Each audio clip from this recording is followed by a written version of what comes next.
د واقعیت افغانستان کې څلوېښت کلنه فعالې وې خو د اووم د اکتوبر چې دا یوه بیخي ډېره خطرناکه ورځ وه. زه د امارت اخرني شپږو میاشتو کې کراچۍ کونسل دویم سکرټر وم، د وزارت خارجي مامور او اخرني شپږ میاشتې کراچۍ کې وو. کله چې حمله کېږي دې نه مخکې ما ته په کراچۍ کې د کوریا وایس کونسل دوه ملاقات یې ما سره کړي. هدف ته وروسته راځم خبرو ته، او هغه دا وایي چې تاسو څنګه چل ده وو. هغه داسې فکر کړی ده چې دا حافظ ملا قاري صاحب نه ده، فکر معلومات پرې لرل، یو مکتبي سړی ده، نو دی به څه ووایي او څه به وغواړي. کوښښ داسې کېده چې افغانان متاثره شي د موټرو نه، د ډالرو نه، د پیسو نه، د آینده د چوکیو نه، د پروګرامونو نه، او دوی دپاره همداسې یو باغ جوړ شي چې دوی متاثره شي او دې طرف ته میلان راسي او د دیموکراسي په نوم باندې چې وروسته څه راځي دې ته خواهشمند کړي دا خلک هیلهمند کړي. نو یو ملاقات را سره کېږي، ما سره خبرې کېږي او نورمال مجلس ورسره کوم. دویم ملاقات را سره کېږي کله چې د دوی غوښتنې د ما سره ځای نه پیدا کوي، بالاخره ما ته وایي چې فامیل دې چېرته ده. ما ویل زما فامیل په پکتیا او خوست کې ده، او فلحال دې ټیم چې د ژمي ورځې رانږدې وې په خوست کې اوسېږو. وایي حالات خطرناک دي، افغانستان کې به ډېر بدې پېښې وشي، نو تاسې نه غواړئ چې فامیل راوباسئ؟ ما ویل نه غواړم چې فامیل راوباسم. وایي ولې؟ ما ورته چې موږ یو هجرت کړی ده او مهاجر سوي یو او هغه افتخار مو بس ده، نور غواړو دې نه بعد چې افغانستان جوړ شي، افغانستان کې واوسېږو. وایي کال ته مشکل ده تطبیق سي، تا ته به څه کېږي؟ زه اوس په افتخار سره وایم او هغه د نوم ډېر په افتخار باندې ویلي دي.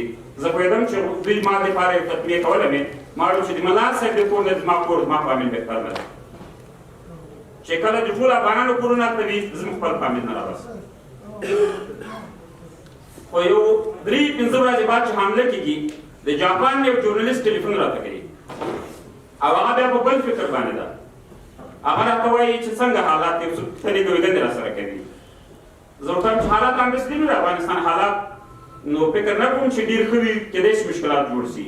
او هغه بیا څه راته وایي چې امریکا صحیح ده چې یو سوپر طاقت ده او د موږ نه هم د 700 نه تر 800 میلیارده ډالر پورې قرضدارې ده. دوی به سوپر طاقت وي خو د موږ نه قرضدارې ده، نو تاسې افغانان باید ډېر مستحکم او مضبوط ودرېږئ. ما ویل انشاءالله همداسې به کېږي. به هر حال طالبانو سقوط وشو، دا نظام راغی. ما دپاره یو عجیب شی و.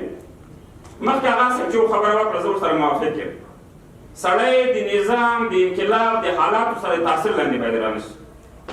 زه د امارت نه مخکې یو مکتبي وم او مکتبي فکر مې لاره، خو کله چې په همدې جامه راغلم یو شرعي لارې ماته راکړه، له اخره پر دې دیموکراسي ما باندې هېڅ تاثیر نه ده کړی او د هغه مې ماته زیاته شوې ده. د یوې چوکۍ دپاره، د یو موټر دپاره، د یو کور دپاره خپله ټوله خولې بدلول د دیموکراسي په نوم باندې، دا ته مدنیت نه وایي. افغانان یو خپل تمدن لري، دین لري، اسلام لري، مذهب لري، کلتور لري. هر چا چې د خپل کلتور، دین، مذهب ساتلی ده، دې نه ښه مدنیت نشته. مدنیت دې ته نه وایي باید ځوانان خفه نه شي چې په ګیره کې شپاړس میلې وکړي، دې ته مدنیت نه وایي. او د افغانستان تاریخ هم که تاسې وګورئ، کوم سپېڅلی تاریخ چې ده، زرغون تاریخ چې ده، هغه چې هر چا جوړ کړی ده، هغه هم یو د ګیرې ولا د لونګۍ ولا شخصیتونه جوړ کړی ده. ډېر ښه عالمان خلک پکې تېر شوي دي، خو مګر تاریخ چې چا جوړ کړی ده، که محمود غزنوي ښیي، که بلخي صاحب ښیي، که میرویس هوتکي ښیي، که احمدشاه بابا ښیي، د هغو تاریخ د خپل افغانیت تاریخ ساتلی ده، هغه افغانستان لپاره ډېر زرین تاریخ ساتلی ده. به هر حال دلته څو کیسې وشوې، کله کله دا خبرې توازن هم برابر نه وي. د ملکیانو وژن ډېر طرفونه سوي دي، باید چې هر چا ملکي خلک وژلي وي هغه ته مباح ونه ویل شي. ملکي وژنه چې هر څوک یې هغه باید وغندل شي، که هر څوک یې کوي. ځکه که چېرته امریکا یا د امریکا ملګري بمبار کړي، طالب ورک نه ده. طالب اوس هغه وخت نه ده چې طالب به چېرته په غره کې د کمرو تېږ لاندې پټ په درګرده په دښتو کې ګرځي، په کلیو کې کورونو کې ګرځي، هغه د خپلې فیصدي دعوه کوي ګرځي. نو د ورځې ولې نو د شپې کور ماشومان ولې ولې دا سره په خط کې پروت ده. یا په دې نوم باندې چې دلته یو څوک حکومت کوي او یا هر طرف بیا همداسې کېږي چې بیا د 100 افغانان نور ورسره مات مباح بلل کېږي. دا هم د هغه وړ نه ده چې سړی بیا ووایي چې د پرتلې وړ، ځکه چې دواړه ته چې ملکیان روزل کېږي دا باید وغندل شي. بهر حال د دیموکراسي په نوم باندې چې دلته سره روان وو یا اوس وو مخکې ځلان سره مې استشارې وکړې دیموکراسي دې ته نه وایي چې ته هر څه پردي راواخله او خپل ملک یې پیاده دیموکراسي یو خوښه د خلکو خوښه ته وایي دلته صرف الفاظ موږ ته بدل کړي دي زموږ استاد د افغانانو کومه جرګه چې وه که په چوتره کې ده که د پیر صاحب په کور کې ده که د روحاني صاحب په کور کې ده که د ملک په کور کې ده کومه فیصله یې شول دا دیموکراسي وو هر چا آزاد نظر پکې ویني فیصله به چې کومه قام لس کوله هغه ټول لس ته منلو کې وه صحیح ده دومره به متمدنه نه وه دومره به سره هغه ماډرن نه وه لکه دا اوس روانه ده